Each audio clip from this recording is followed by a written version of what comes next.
With VP, you know, you got to remember in 2019 we started with their racing fuel. From there we broke into car cleaning stuff. Then from there we broke into their brake fluids. So it was literally like every fluid and race fuel was all VP products. It's been a roller coaster and a really, really good time with them. 2019 to 2023, one door is closing, another one's gonna open.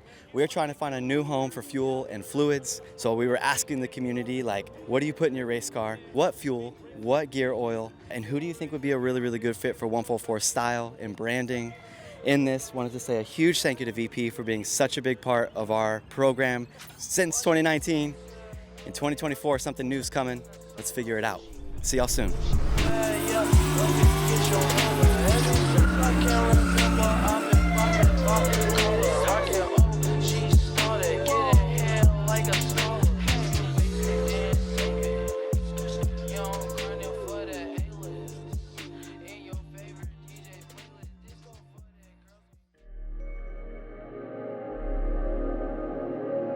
When you take a car to SEMA, it's chaotic, right? Like there's always a laundry list of things you want to get done.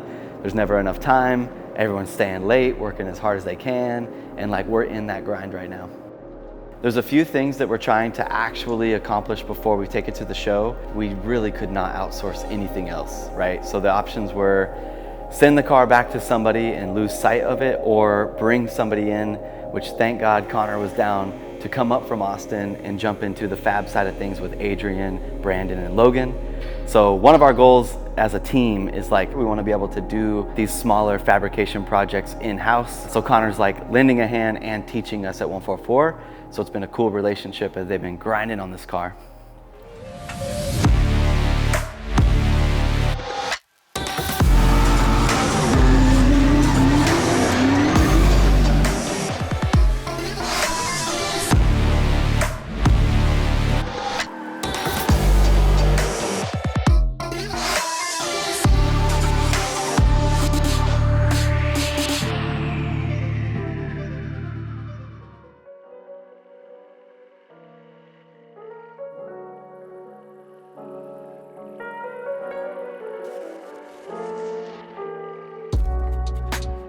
Going to SEMA for me, I would say it's a once in every like 5-year gap, right? Like I've taken the S13 to SEMA with Inke wheels, and then to have the opportunity with DEI in the same year that we launched the project with Accelera and Tire Streets, it's like a huge moment for us.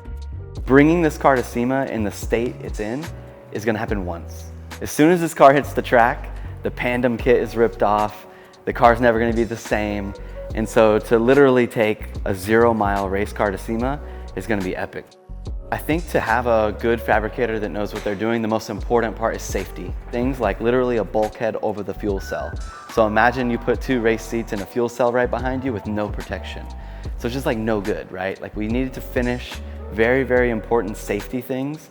So then when we come back from SEMA, it's all hands on deck to basically start this car, take it to a dyno, and then figure out which track we're gonna start testing. Stuff that we've done would be like small things that Adrian wanted to be very specific with that also were things that we could accomplish here in-house, again, to get us more familiar with fabbing here at the race studio. You know, the millimeters matter, right? So we pulled a plate out the bell housing that changed the trans mount and then the drive shaft to the rear end, and so it all snowballs in fabrication. And it's just really important to have a good fabricator. Connor came up from Austin. His work is quality, his math makes sense, and I'll feel safe at the end of the day driving this car 100 miles an hour at a wall. So I wanted to throw Connor on camera and let you guys meet him and walk through some specifics that he's been up to. Like obviously I'm not the fabricator, I'm getting stoked to drive this thing, but it's cool to hear from Adrian and Connor. So let's like throw it their way to learn more about what they've been doing. If my work is out there, I want it to look good. Anything that comes out of my shop, I can't have thrown together pieces, you know? That just doesn't work for me, you know? I take pride in this stuff. I'm Connor with Continental Customs out of Dripping Springs, Texas. We run a fabrication shop out of my buddy Harrison's shop. Shout out to Harrison. So Nate brought me up here. He needed someone to come in-house. There were a few things that he wanted to iron out on the car, get done before SEMA, and you know, they're trying to leave for SEMA on Friday. So when you're in a crunch for time, you know, like everything adds up. It's super nice to come in here and have the car already on the lift. Don't have to worry about moving the car anywhere. I can literally just come in and get started. So let me give you a walkthrough of what we've done so far and what we have planned for today. So basically with the Bulldog, it didn't quite fit. We had to shave down the arches here a little bit and then cut and notch out the subframe for the new axles. So we just kind of wanted to like clear it out, make sure he'll never have an issue with it. Even with the suspension movement and stuff, the axle isn't gonna hit anywhere. And then also we did this rear jack point.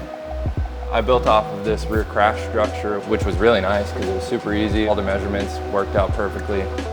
We did a little jack point right here. This is only because Adrian was saying how he has a hard time putting the jack on here and it wants to slip off. We made it high enough to where if Nate goes off track or something, or if he hits a cone, you know, this isn't gonna just destroy whatever, and he can slide the jack under and jack the car up real easily. Today, the goal is to make that breather tank and build a bulkhead for the fuel cell, because the fuel cell needs to be sealed from the driver so that if any fires were to happen, Nate's not gonna catch on fire. We also need to cut this, and then this guy's super thick, so we'll just notch this and kind of bend it over and weld it. I may even cut it all the way down and just weld the seam down, because he needs all the tire clearance for the front of this guy. We're gonna add on to the bash bar that we already have. As you can see, it follows the bumper pretty good. I want to follow the bottom so that whenever Nate's driving around the track, if he hits a cone or if he hits anything, it's not going to rupture the intercooler, just for that added protection. Whenever I build things, I always keep in mind, like, okay, at the track, for me to pull this off, what do I need to do, right? So like, if I'm thinking of building something one way, but it makes sense to do it another way so that it's easier to do at the track and quicker, I'll do it that way, you know? If you're not meticulous with the pieces that you're making, you're gonna have people looking at the car all the time, like especially this car. It's a super nice build. And if you see the firewall and you're like, ugh, it kind of ruins the whole car, right? So like with everything that we do on this car, you want it to be super nice. And so I just have been trying to take as much time as I can to make sure everything's perfect on it.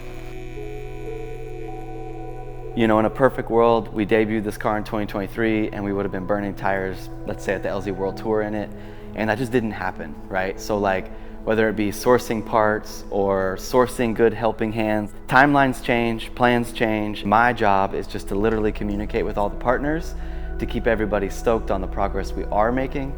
It's a blessing and a curse, and like I literally learned it a few years ago in business. I wanted to hand screen every single product I could, until my business mentor taught me how to operate a business and not operate in the business. And so I'm trying to take the racing studio in the same light. So I'm super hands off, right? Like Adrian's really running this project. He's calling in and connecting dots.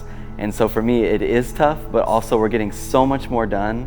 The workflow of how we built this car, we can do it again. We're operating the racing studio in a way where maybe, you know, we can work on a second chassis and just keep developing cars that give me the freedom to break them.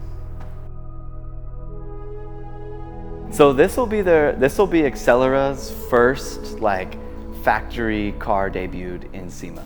After SEMA is like when the gnarly stuff turns on. You know, it's like we're gonna throw all the fluids in the car, we're gonna start the car, we're gonna take the car to Art of Assembly and we're gonna dyno the car, and we're gonna literally get in this thing and film Nate driving it for the first time. And I think that's when it's gonna get really, really fun. So SEMA for us is gonna kind of be like, you know, with Adrian going for the first time ever, it's like a reward. It's like, all right, we got this far, throw it in the showroom, breathe, take a minute, enjoy Vegas, and as soon as we get home, dude, the pressure's back on. Start the car, dyno the car, start testing the car, and let's see how comfortable Nate can get as quick as possible. All right, guys, thanks for watching this video. I love the polished stuff from Wolfpack. It's really cool to kind of run back that docu-series style. With that being said, like, subscribe, comment below. I gotta say all these cool things to you guys. That way you do them, right? Like, comment something on the GR86. What do you love about it? What do you hate about it? Do you think I'm gonna drive it well? Do you think I'm gonna suck? I'll see you guys in Vegas on the next episode.